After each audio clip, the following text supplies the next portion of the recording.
बुलढाणा जिल्ह्यातील मलकापूर येथील रेल्वे स्थानकावरील प्लॅटफॉर्म नंबर 2 वर गेट व बुकिंग विंडो उपलब्ध करून देण्याबाबत व रेल्वे प्रवाशांची गैरसोय होऊ नये म्हणून समतेचे निळे वादळ या सामाजिक संघटनेचे संस्थापक अध्यक्ष भाई अशांतजी वानखेडे यांच्या मार्गदर्शनात शेकडो स्त्री पुरुषांनी मलकापूरचे लोकप्रिय आमदार तथा उपाध्यक्ष भाजपा महाराष्ट्र श्री चौनसुख संचिती यांच्या मार्फत माननीय अश्विनी वैष्णव, केंद्रीय रेल्वे मंत्री नवी दिल्ली, केंद्रीय राज्यमंत्री श्रीमती रक्षाताई खळसे, विभागीय रेल्वे व्यवस्थापक भुसावळ यांना निवेदन देण्यात आले।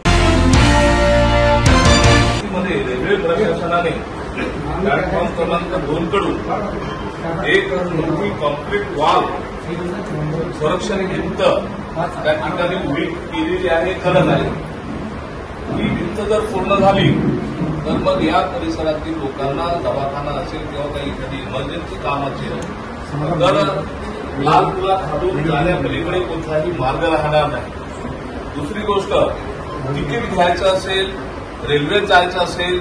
तरीही त्यांना प्लॅटफॉर्म क्रमांक 1 कडून मोठा राऊंड मारूनच जाणे गरजेचे आहे, त्याशिवाय दुसरा कुठलाही पर्याय नाही। आणि म्हणून रेल्वे प्रशासनाने आपल्या निर्णयामध्ये बदल करावा